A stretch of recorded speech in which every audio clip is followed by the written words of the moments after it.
What's going on, everybody? It's Dan here, back with another Moonshine talking. How's everyone doing? Hope everyone's having a good one. I'm doing well. Can't complain.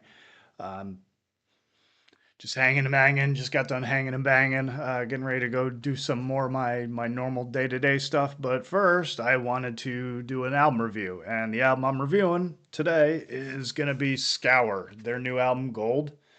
This came out a couple of weeks ago on Housecore Records. I believe it's also out on Nuclear Blast, if I'm not mistaken. I believe they're carrying it.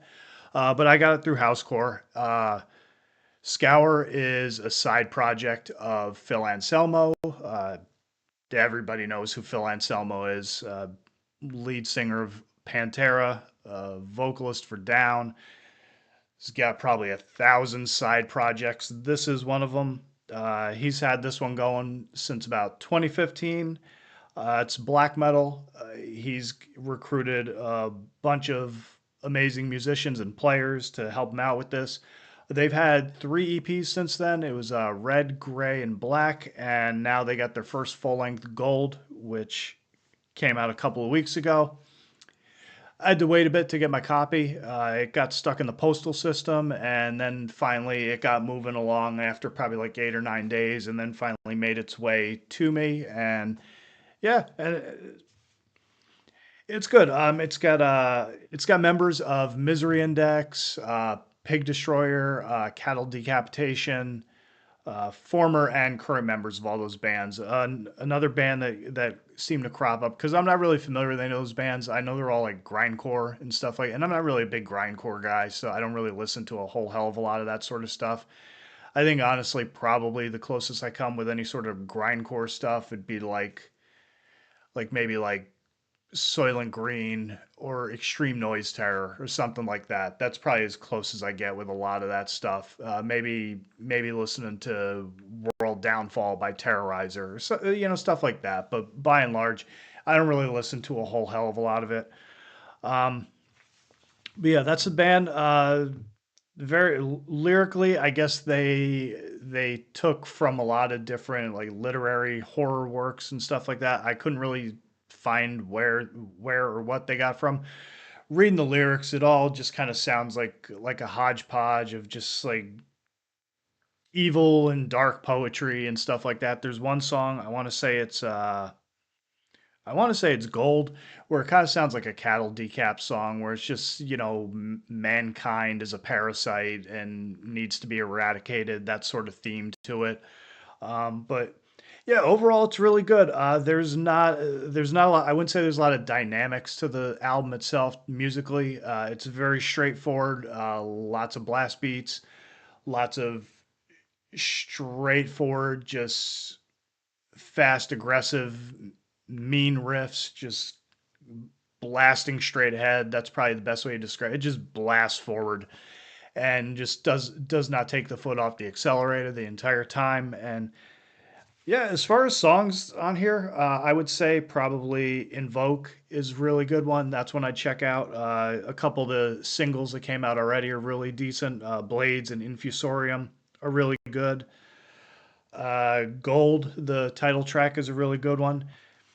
And they also there's three instrumentals on here, which I think they're not so much instrumentals, they're more like soundscapes.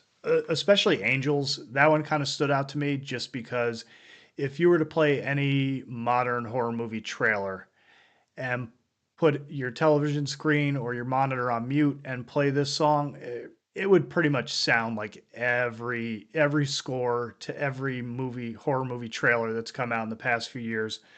I don't know if that's by design. I know that Housecore and Phil have kind of dipped their pinky toes in the horror stuff, so that it might have been by design. But yeah, it was cool. But that's what it reminded me of. It just reminded me of every horror movie that's come out in the past few years with the creepy violins and the just dong on the piano towards the end as the title screen is flashing. That sort of thing. But yeah, overall, it's good. I mean, as far as probably the main thing is Phil. He's always, whatever band he's in, tends to be the focal point of the band because he's dynamic and larger than life personality, very divisive, especially amongst the underground.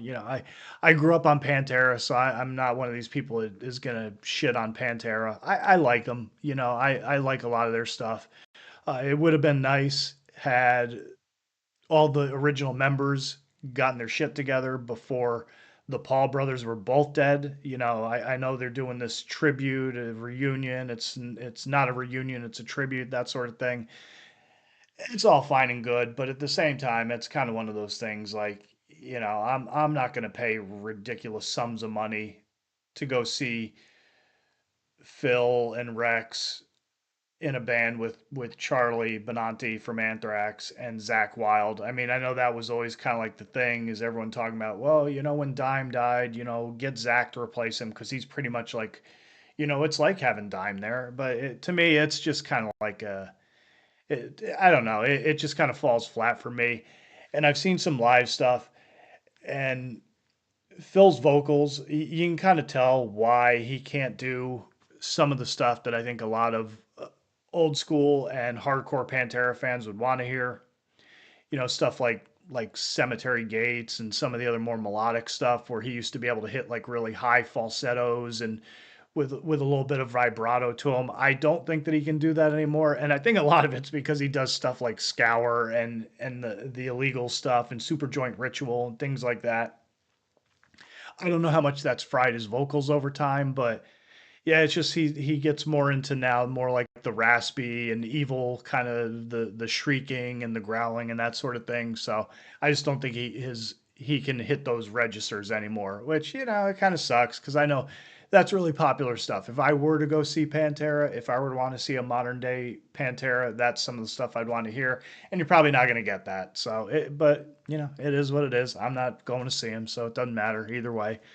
But yeah, and eh, again, this is really good. It's not a bad album. I would recommend checking it out. It's as far as black metal so far, it's not my favorite black metal thing. It wasn't like groundbreaking or earth shattering as far as black metal goes.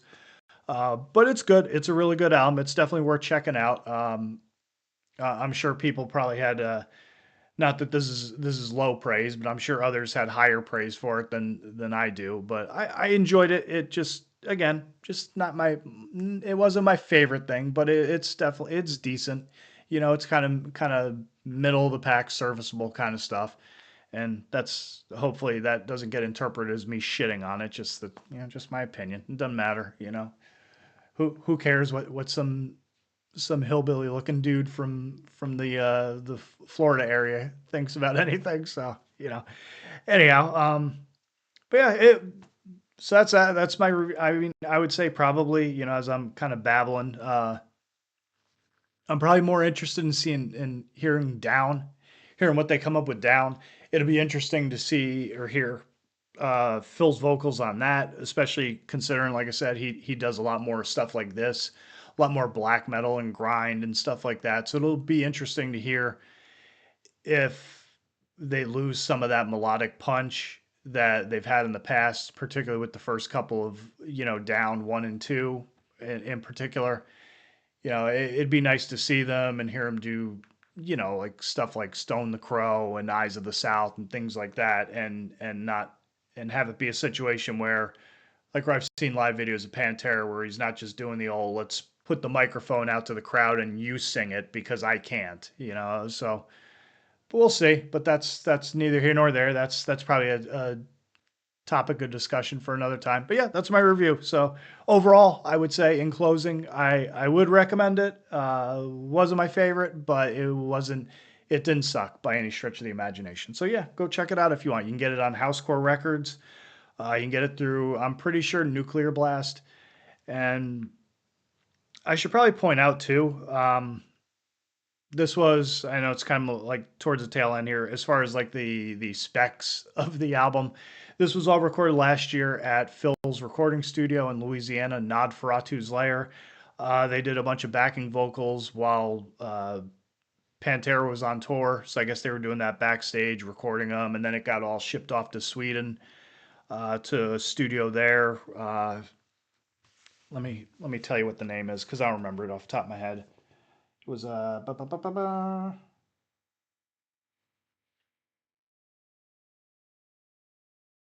Fascination Street Studios, and it was mastered by Jens Bogren.